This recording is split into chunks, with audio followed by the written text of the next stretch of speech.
올해도 집값에 대한 관심은 큽니다. 안정이 될 거란 기대감도 고개를 조금씩 들고 있는 모습이기도 하고요. 지난해 말부터 집값 상승세가 둔화되긴 하고 있습니다.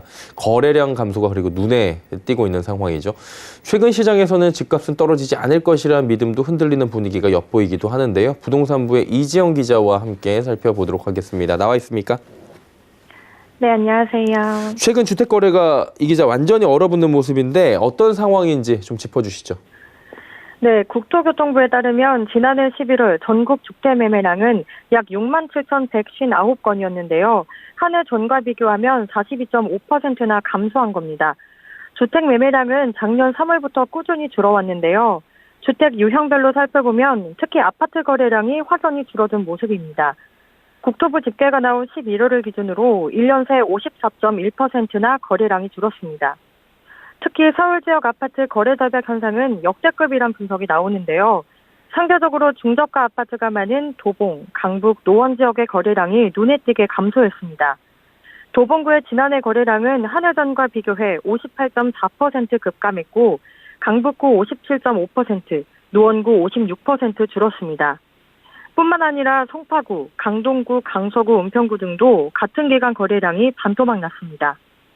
보통 서울 아파트 거래량이 월 10,000건 정도 거래될 때 부동산 시장이 뜨겁다고 표현하는데요. 뜨겁진 않더라도 월 6,000에서 8,000건이면 보통 수준이라고 말할 수 있습니다. 그런데 작년 12월에는 27일까지 서울 아파트 거래량이 388건을 기록했습니다. 이는 2000년대 들어 서울 아파트 값이 가장 큰 폭으로 하락한 시기인 2008년 11월 363건보다도 적은 수치입니다. 거래 절벽이 지금 심각하다라고 보고 있는 것 같은데요. 근데 이걸 집값 하락 신호로 볼 수 있는 겁니까? 네, 우선 최근 추이를 살펴보면 서울 아파트값 주간 상승률이 0%에 근접하고 있습니다. 지난해 마지막 주가 0.4%였는데요. 심지어 은평구와 강북구, 도봉구는 1년 7개월 만에 하락세로 전환했습니다. 집값 하락론을 말하는 목소리가 커질 만한 상황인 건데요. 하지만 아직 대세 하락을 논하기에는 시기상조라는 지적이 여전히 많습니다. 상승세가 주춤한 건 맞는데 여전히 수도권의 대기 수요는 탄탄하다는 이유입니다. 특히 3월 대선을 앞두고 양도소득세와 종합부동산세 완화가 대두되고 있어서 관망세가 짙어졌다는 분석입니다.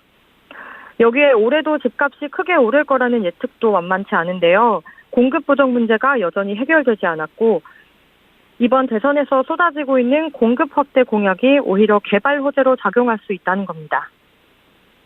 어쨌든 간에 작년하고 분위기는 다릅니다. 상승 하락론이 지금 팽팽하게 맞서는 분위기인데 최근에 투자자들의 심리에도 좀 변화가 있다고요?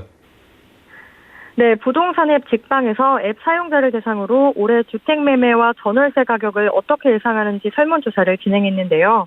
참여자 중 43.4%가 주택 매매 가격이 하락할 걸로 내다봤고 38.8%가 상승할 거라고 응답했습니다. 집값이 떨어질 걸로 예상하는 경우가 다소 우세하게 나온 건데요. 설마 집값이 떨어지겠냐 하던 분위기에서 떨어질 수도 있겠다는 생각이 이전보다 더 많아진 겁니다. 집값 하락을 예상한 이유를 살펴보면 현재 가격 수준이 높다는 응답이 가장 많았습니다. 주택시장 대세 상승이 약 8년을 이어온 만큼 변곡점을 맞을 때가 되지 않았나 하는 심리가 작용한 걸로 보입니다. 이처럼 전문가들은 물론 시민들 사이에서도 새해 부동산 시장 전망에 뚜렷한 방향이 보이지 않는 상황인데요. 예측이 어려운 만큼 올해 부동산 시장의 방향을 가늠하기 위해 매주 발표되는 주간 아파트값 상승률에 관심이 더 집중될 걸로 보입니다. 예, 부동산부 이지영 기자와 함께했습니다. 오늘 말씀 여기까지 듣도록 하겠습니다. 고맙습니다. 네, 감사합니다.